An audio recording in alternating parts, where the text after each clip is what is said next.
Good morning, good evening, good afternoon. Welcome back to another episode of A Safe Space for Men. I'm your host, Ron. Before we get started, please remember to rate, review, like, and subscribe to the podcast. I appreciate it. Today I'm joined by two incredible women. My good friend Talisa from high school and Miss Kayla. Hey everybody. Hello. Y'all can introduce yourself if you want me to do it. You can do it. I can hype you up real fast. So, Talisa is an author, a podcast host, a mother, two-time cancer survivor, professional life coach, and I was doing a little research. I didn't know this. Owner of Liquid by Lucy Skincare. Yes. I came across that on Instagram. Kayla is a mother of 5. She's a financial advisor for Credit Medics, and I didn't do enough research on her because I don't know what your primary is. Financial advisor. Financial advisor. Okay. All right, so today we have them on here today to just discuss a few things. Mainly my focus is really get like a female's point of view because I focus so much on the man's. So so if you guys want to input. Well, my background is basically I've been in the financial field for about 7 to 8 years now. Just going over Guru for real. just going. This is weird. you get here. Right here? Yeah. All right, just going over basically with helping people in our community with understanding how to be pre-approved for mortgages, helping people understand credit because it's not taught in our houses as we're growing up or in our schools. Mm-hmm. So just with helping the community out, and when it comes to financially understanding how to do better and how to budget as well. And budgeting is important because I didn't learn it until I became an adult. Like in my late 30s. It takes a lot of discipline. Yes, Yeah. it does. Yeah, because it's like, you got so much. You got kids, you got bills, you got things that you just want to buy. You want to go in the store and just buy shit. And if again, like you said, if you don't understand like a budget and like where your money, like how, I think learning how to like make your money grow, like work for itself, that's like really important. Absolutely, and it's not easy because a lot of us aren't coming from being passed down a lot of wealth. So it's really starting kind of like for us. Right. Absolutely, it Right. is. So. It is. So, the first time I asked y'all was like, how's your mental health? If I can be completely honest,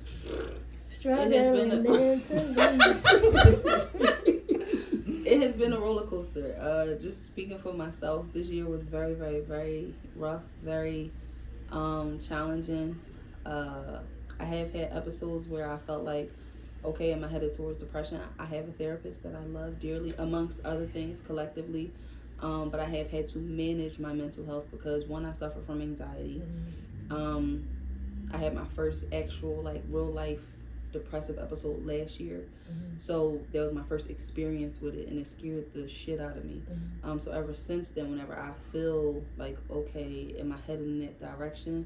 I do everything I can to get in front of it, stay on top of it.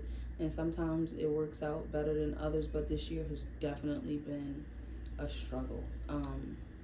For me, seriously. 2023 said, did you die though? That's what 2023 No, for real. And we not at the end yet, so don't ask me. The biggest thing I heard you say was therapist. And, that's the part I was about to point out. Yeah. I have a therapist. Shout out to Kate, real rat. Can I ask you, is she black? She's not. Mine isn't either. She's not. I felt bad at first. Because that is the idea. I'm gonna be honest. I went in with the idea okay, no, I need a black therapist. Me too. But unfortunately, I couldn't find one within the time frame. I had a male therapist initially, and I did ghost him. Sorry. But it was because I didn't feel like we were a match. And I want to say this really quickly: if you don't feel like you and your therapist or whoever your mental health professional is, if y'all don't match, that's okay. Right. Sometimes y'all don't mix, and you need to verbalize that. Or not, but find one who does meet what you need. Kate meets what I need. First of all, this is she's a Capricorn, so she understands my thought process. Yes. But even more so, a lot of what we do is maintenance work. Checking in, getting ahead of things. I can reach out to her and say, hey, I feel like this is coming on, because I'm in tune with so many things. I really can. All right, it's been a few days since I did this. All right, you're not talking to nobody. All right, you're not responding to messages. It's too easy for me to do things like that. So when I notice I'm doing them ongoing, I'm like, all right, I need to check in because something is off. And since I've started working with her, it has helped. She gives me resources and tools, and we talk through things that I feel like I might not be able to take to other people, you know, because she can look at it objectively from a non-biased position. So she's, you know, she has no gain from any of it. Outside point of view. Yeah, so it has helped me, and I know that it's still taboo, but I will always say, hey, consider a therapist because it's helped. One thing I like that you said was that one, you acknowledged that you had an issue going on. Yeah. It's brought up in us to just be strong as Black people on the women and the men's side. Just be strong. And we are coming into times where we're starting to really be enlightened on what mental health really, how much it really means. Yeah. And to be able to acknowledge that you were going through depression, Yes. but seeking help. Absolutely. A lot of people have issues with anxiety, depression, and etc., but they don't seek help. Yeah. Yeah. Yeah. And go ahead. How did y'all find your therapist? Mine was through my insurance. Yeah, mine was through my primary care. Okay. So, because I go to Jefferson, ain't no secret. Right. They had, like, you know, they referred me to my first therapist, and that's why we didn't really match, because I think he asked me a question and it was funny, but then I thought about it in hindsight and I'm like, yeah, I don't think I want to talk to him again, because he asked me basically, like, he was asking me about symptoms of my panic attack. I was expressing what those symptoms felt like, oh my gosh, I thought I was going to die. Because in a panic attack, you really do feel like this is the end. That's why it's a panic attack. And this man said, well, can I ask you a question? He was serious. He said, how many times did you actually have a heart attack? And it was funny to me, right? But in hindsight, I'm like, you didn't break anything down for me. You didn't explain how a panic attack can make you feel that way, but what to look for to differentiate. Yeah. Kate did that. She said, okay, I know that this is what it feels like, but check for this, check for this, check your surroundings. Are you in danger? Right. You know, what's next for you in your day? Are you headed towards a scenario that can really stress you out? Things like, she broke it down for me. After his little joke, like I said, it was funny because I did laugh, but I was like, yeah, we probably not gonna see each other again because I'm not going anywhere with that, you know? So I found them through my doctor, and I was able to switch out with him and say, hey, no, he doesn't work for me, but who else do we have? And she was, you know, the next one, and it's been working. Kayla, did you initially like your therapist, or did it take a while to find one? At first, I was against it because I'm a private person. So when she started asking too many questions, I was looking at her like she was an op, and then I was like, yep. You know what? You might be here to help me. Let me.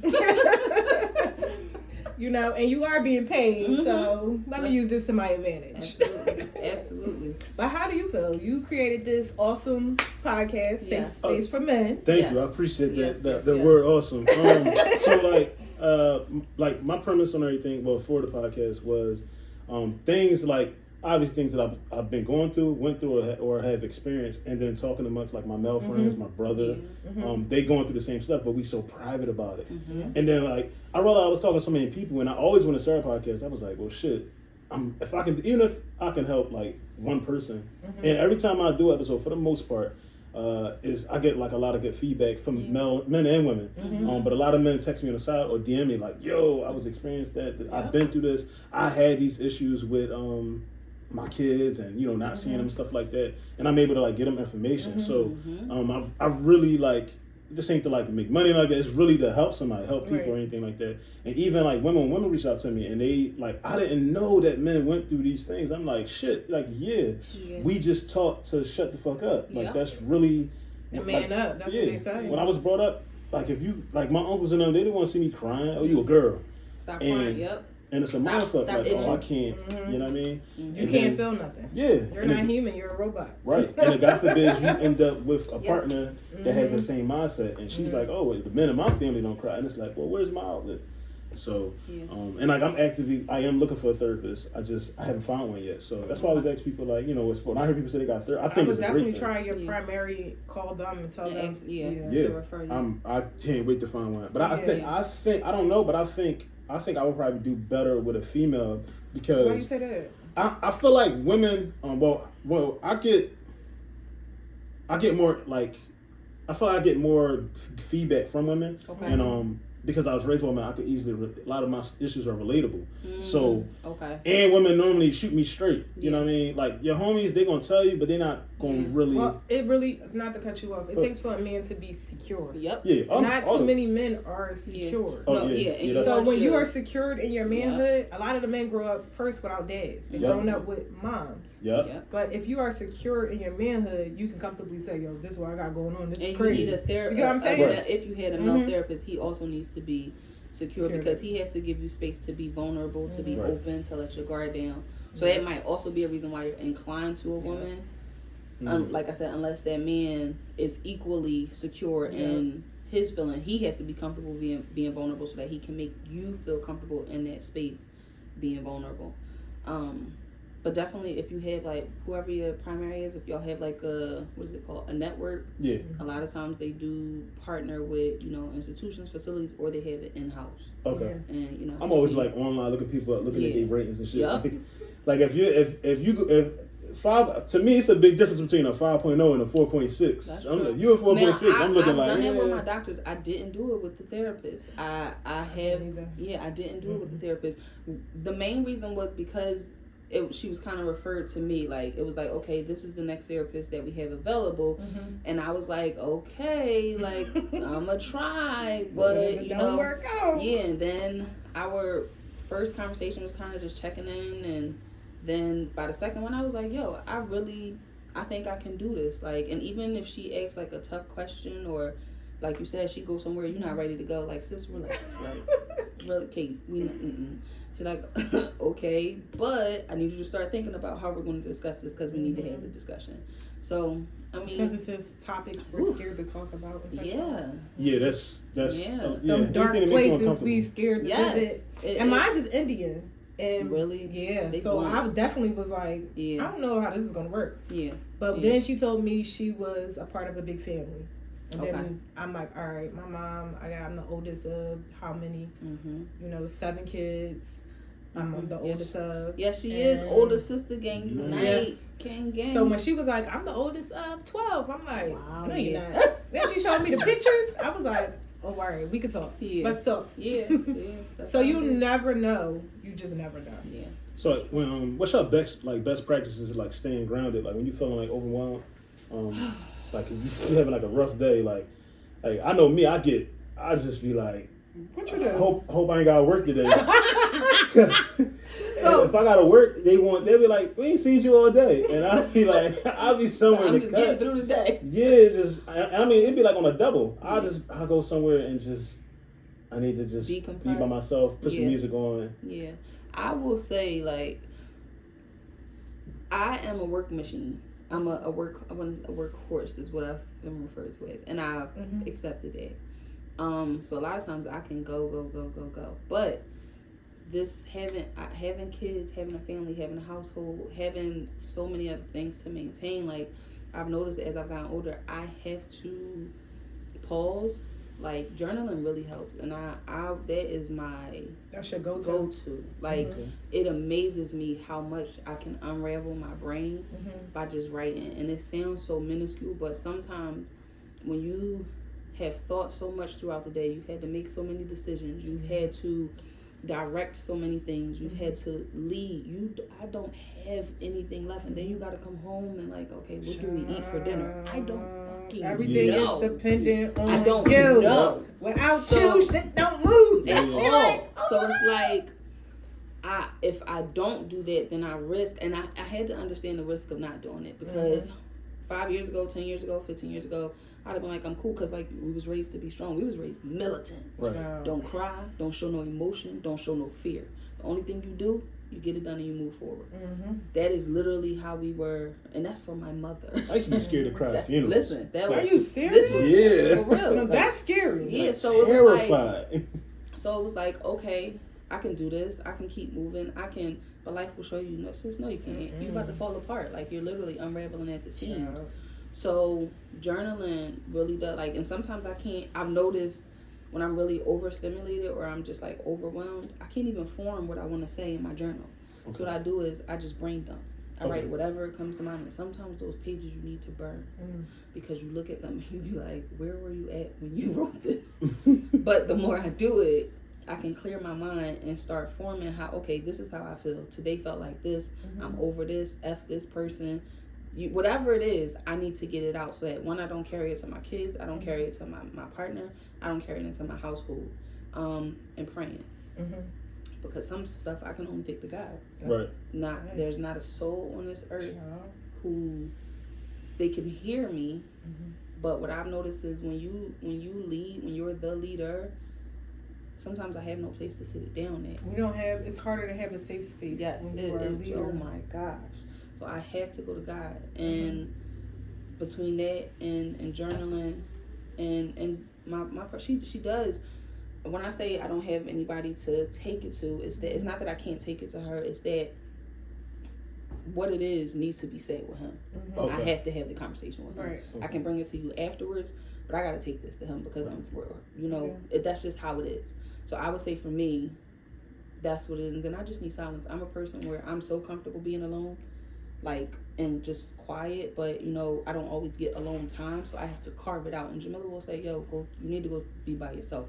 And I'm grateful that she knows that and she doesn't take it personal. Oh, she Aries. Yeah, she's like, no, you need to go. She seems like a sweetheart. We Aries don't mind. We like being alone too. Yeah, but she's like, you need to go. And what I realize is, my behavior when I need it. I'm shorter. Yeah. I cannot say nothing. Like I said, I'm really comfortable not saying anything. You need that break. So she's like, yeah, you need to go unwind. Yeah. It's too much right now. Go unravel. So I'll go sit somewhere by myself, whether it's in the room, watch a movie, watch a show, whatever, journal, listen to music, and really entertain me. And it helps me. And everybody be like, how can that? It helps me. I love it really, really bad. And then after that, I'm recharged a bit so I can go back out. And you, Kayla? Oh, mine's going to be a little funny. It's doing laundry. Wait, what? She's her mother's child. It's doing laundry. That should give me anxiety. No, listen. The backstory on it is because, I grew up poor. Okay. Right? First of all, it was a lot of us in one house. All right. Before we was living in Germantown, before we lived in,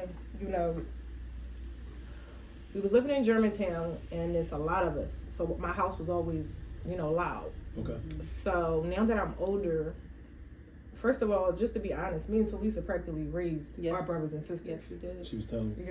I missed days of school raising my brothers and sisters. So I grew up poor, and one of the things I always wanted was a washer and dryer. So when I finally got a mortgage and a house that I own, I'm like, washer and dryer. I can't wait to do the laundry. So now... It's the smell. It sounds crazy, but when you put that fabric softener in, I'm about to sound like a whole mom. When you put that fabric softener, but I feel you though, because and it's smelling through the house. And you walk down the steps and you're like, oh my god, this is what I did. I'm a sucker for some dryer sheets. I ain't gonna lie. You're like, yo, this is my this is what our sheets smell like. Yes. You're like, son, here go these are your tank tops. These are. It sounds crazy. But it's that, and honestly, when I have a hectic day, it's seeking whatever your spiritual background is. Okay. Also, I put on jazz music. Okay. So I'll talk to my clients, and a few of my clients have noticed. They'll be like, "Is that jazz playing right here?" Yes, I play jazz music. I set the whole tone. Okay. I'm one of them type of people. I set the whole tone, and then it's quiet hour. Like my kids they'll go in their own spaces. They don't all just they have their spaces and they're in their own world. Don't bother them, and I don't bother them. They don't bother me unless it's certain time frames. Okay. So it's just having that because when you have kids, you have to have boundaries basically.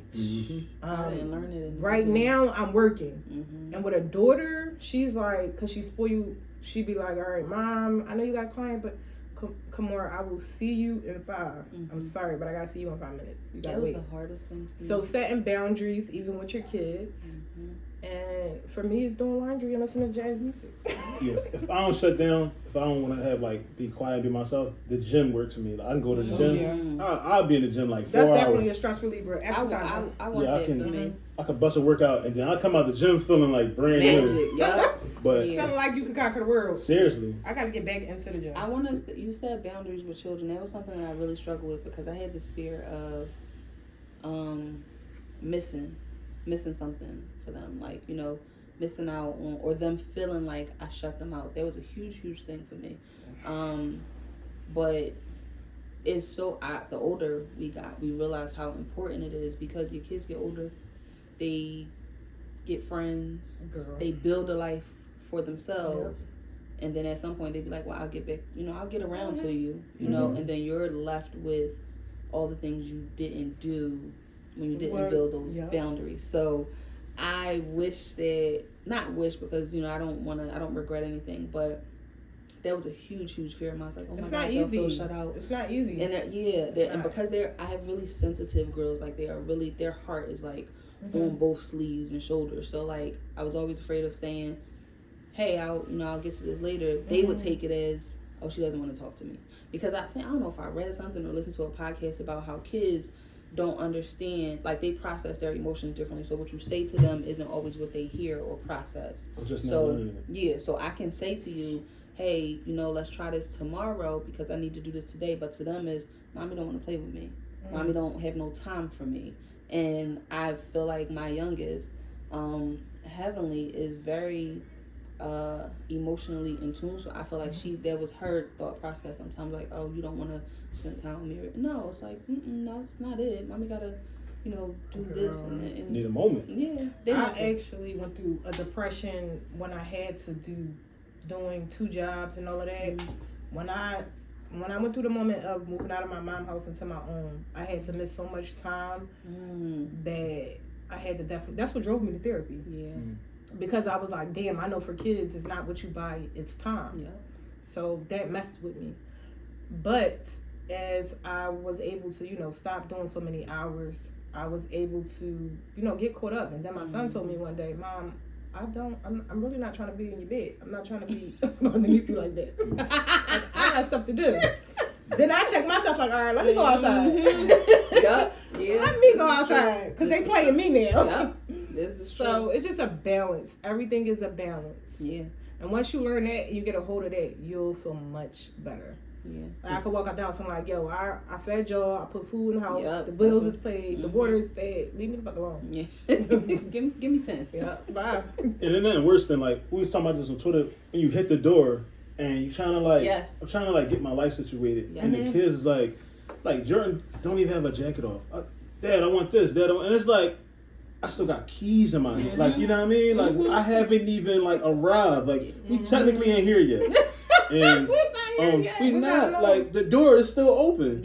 And but kids don't really understand it. And then back to like learning how to like me learning how to talk to, because I have girls. So I had to start catching myself this year, like, because even like when they mess up, I'm so like, when it comes to that, I'm a dad, I'm militant. I had somebody at work told me, he was like, sometimes you gotta like walk away and then come back, because girls, when you start yelling and cussing and screaming, nobody's gonna receive that well. They're just gonna take it like, he being crazy again, and you don't get the point across, the lesson not learned, and then they're gonna repeat it, and then it happens again. You look what I told you, but they didn't hear you when you was yelling. I will definitely say, like, that is something that my father does not raise his voice like to us. So if there was a time, and me and my sister joke about, all he had to do, like, if we were really in trouble, if we see him biting that lip, we is in trouble. Like, I'm terrified. If that, and he don't rate now. If he raises his voice out, you know, on the street, that's different. But with his daughters, bless you, if he bit his lip, I don't know what to do. Like, he didn't have to raise his voice. So like, that is really true, because my thought process, okay, he raised his voice one time and I broke down. Like, I felt betrayed. I felt, because like, why are you talking to me like this? Like, you never talk to me like, what's wrong with you? But it was like, oh my God, he was hot. It was high school, it was mass bomb. Oh goodness. Oh yeah, he was pissed. He was hot, and it broke my heart, because I'm like, oh my God, like, I really pushed him, knowing that he don't raise his voice, he don't, you know. So knowing that I took him to this place, it was like, dang, Talisa, like, why did you do that to him? You know. But it really matters how your father talks to you or how he doesn't talk to you, because one, that's what you expect. You know, you go out into the world and you know, all right, y'all, my dad don't talk to me like this. It ain't flying at all. Right. He don't treat me like this. He don't. Now, granted, it's no secret I don't deal with men, but in the past when I have, it was like, yeah, no, what we doing? This is my level of expectation. This is what I can pick up the phone and call this man, and I ain't got to worry about nothing. And you think this is, we not doing this. Yeah, we're not doing that. We not doing this. Have a good day. And I ain't gotta. It ain't beef. I ain't mad. I just know that this is what it's okay for me to expect this because I got it from my dad. Exactly. He set the standard. He said you seen it. I know it can be done. So like you selling me this BS. Matters. Like no, you just don't want to do it. It absolutely. What I noticed though with girls though is they can be very manipulative. Yeah. And here's why, especially when they get their first love, because it's like, I know what I'm telling you is the right thing to do. You're gonna try to manipulate me to make me think that the right thing to do is let you do what you want. Right. You're gonna hate me this time period because I know what's right. Yep. You have to be really secure in your parenthood and be able to say this ain't right. You gonna hate me for a little second, but that's all right. You gonna love me later. I hate when I gotta like be a dad like you know, enforce my power and all that, because afterwards you be feeling like shit. Like a couple weeks ago something happened with Gab, and I probably shouldn't have called her yelling, but it was like I told her she couldn't do something here, and she called her mother, and I was just like, oh yeah, you live with me. That's a no. Like your mom is your mother, you live with me, and I mother, who the fuck? Like I'm on the phone going crazy, and then I said, "Do you understand?" And she was like, "Yes, Dad." But you can hear her voice; she's about to cry. I got the phone. I felt like shit. I was damn. Like, let me ask you, did you apologize? No, I didn't. But we didn't really talk about it. But we had like slight conversations about but she know, you know what I mean. I probably will, because we, you know, for the most part, when we do talk, we talk about stuff. Yeah. But yeah, I ain't gonna lie. I felt like afterwards, I was right here. I was literally right here. I was on the phone. I said the phone down. I had just came back from the gym. I was like, damn, I feel like shit. But I got my point across. But I probably could have went about it a different way, because I was more pissed that her mom was calling me about something going on in my house. And I was, why would you? If it's an issue, you call me. You know what I mean? So I will say the reason I asked is because like I've had moments like that with my oldest. And because I'm naturally like direct or, you know, stern or whatever, I've had to learn, like you said, how to walk away, process it, then come back and have the conversation, so I'm not as fiery or as harsh the first time. But I've had those moments before I learned, and I was like, dang, do I apologize? Do we apologize to children? And it was like, okay, I wish that, you know, I had been apologized to for certain things. So but that conversation is weird. That first, you know, when you gotta apologize to a child, first of all, I realized that my pride was there. Right. Like parenting will just really call you on all your BS. But I realized that my pride was trying to stop me from apologizing, because like I'm your mom. I meant what I said, but I didn't necessarily mean how I said it. That conversation is humbling. Yep. Because if you're lucky enough, then your child doesn't try and use it against you. You know, and say, oh well, she apologized, she's soft. You know, right. Just which that didn't happen, but it's a risk. But you have to be willing to have the conversation in spite of, and just make it clear, like, hey, I meant what I said, but I definitely shouldn't have said it how I said it. But I just remember how I felt having it. I mean, I felt small. I felt small having to have that conversation because of my pride. It does take for you to put your pride aside. It does, man. I had to swallow it and be like, no, because I could have said it a different way and still got my point across. But sometimes, like you said, in the moment, kids will take you there. Yeah. You know, kids will take you there, especially if they know better and they choose to do. So, like, and I make that clear. You made a decision and you chose to handle it this way. So it did take me there. But let's not do it again, because it's a two-way street. You know, I can't guarantee that if you take me there again, I won't respond like that again. But please don't put me in a position, you know, to have to. And we got past it, and it, you know, it hasn't happened again. But it's definitely a prideful moment. Definitely challenges my gangster. My main thing with like my kids that live with me is like, it's us. We the team over here. And like it's just like Emma. Emma lives with her mom. So Emma, you can't call me about something your mom is telling you a child. That's her house. Those are her rules. That's you respect. Know what I mean? Yeah. You can't use this against each other either. For sure. So that's respect. You gotta like it's hard to recognize it like in the beginning, but once you like you gotta make sure your kids not manipulating you and all that. Real. So both of y'all work full time. Y'all running businesses. Y'all manage your households, being a parent and partner. Like how? Because how do you do it? He how do didn't you even finish do the it? question. Yeah, how do you do it? Because I feel like, I mean, like obviously I have my kids and everything. Yeah. I know it's hard on me, but like I'm a male, and I don't want to be like, I don't want to stereotype, but it's a little different because with as a woman, y'all gotta nurture the kids. Yes. So that's something. I mean, I probably do it at my house, but not to the level that y'all doing it with y'all kids. Well, my kids, honestly, they're not babies no more. So Okay. we like in the flow of things. Now, earlier on, to be honest, I wasn't working as much when Okay. I was having, like when I had babies, I wasn't really out here. Okay. But now I would say everything is scheduled. Gotta Okay. be. Scheduled, and like just the other day, I cooked. Everybody started to. My son said he wasn't feeling well with a cold, so I made basically a big homemade soup. I made it into a project with my daughter. So now, to me, I'm calculated, and her, we're having the best time. But me was make her come downstairs, have her cook with me, so we spent some time together. Okay. Get the sons involved, have them feel like, you know. And then after that, I'm going back up in my own world. So it's like the best of both worlds. Y'all helping me cook for multiple nights. Right. So now the next day, when I'm tired and my lupus is acting up, I can now sit out. Okay. It's dinner already made. Right. So it's like being when you are organized, it saves you in so many ways. Yes. Honest to God, it does, because it's able to now give you longevity. Right. When you're doing everything last minute, you burning yourself out. Mm-hmm. You do not want to. First of all, these doctors aren't that helpful anymore No. At all. So you gotta be on your vitamins. You gotta be on your basically, I got and being organized basically. See, like Mama? 17 things Yeah. that I like. see you juicing. Seriously. Yeah, but I got like vitamins. I be on it. Like I don't. Yeah. Everything Very probiotics, everything. It's no joke. vitamin C, Like this D, morning, I was everything. drinking my beet juice. I don't. Yeah. I don't play around. Yep. Yeah. I don't play Yeah, around. people don't know. I never knew. So when I was a kid, I used to see my mom eating beets, and as a kid, I tasted them. They was nasty. They are. I was like, but then when I looked it up, like beet when They you really- juice them, they like blood flow. Like it's really. Yep. The stuff that tastes good ain't good for you. Yeah. A lot of stuff that look good ain't good for Yeah, you. but That's you can fine. mix it with some strawberries. Like there's ways. You can to- spice it up. Now I Yeah. put a little honey. Okay. Yeah. Okay. I put lemon, strawberries, pineapple with mine because I need a little. I'm a big guy. I need a little sweetness. But it's like I said, it's good for you. It's not hard to knock. You just knock it off real fast. It's like 16 ounces. Yeah. And it's beneficial. juicing. So why not? I would say for me, You don't got babies no more either. I don't, but then I went and got a puppy. And what I will say is, even, okay, and we talked about this, even though with them not being babies, Amira is now in this transitional phase. They're both at transitional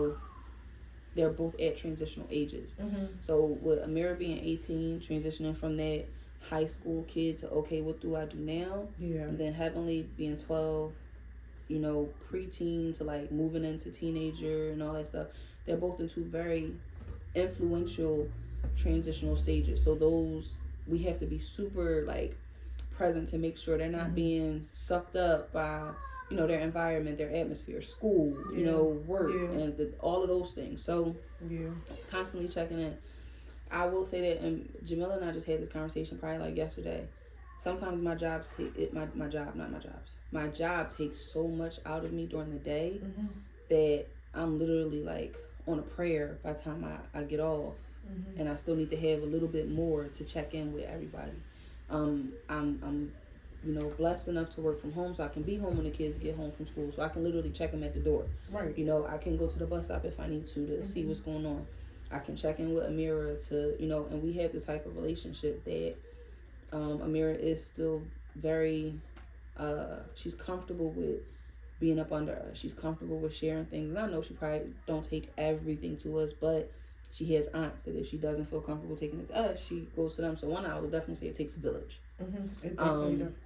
It takes a village. We lean on each other, and we got a tag team, like, you know, but there are sometimes, just being completely honest, I don't have it in me. That's why, you know, I'm really, really, really trying to not work overtime, but with Liquid, with the skincare line. That's been like here because everything else just I have to tend to this. I have to make sure the kids are good, the house, the puppy, the bills, all of that. So by the time I get here, it's like, let me squeeze this drop into it.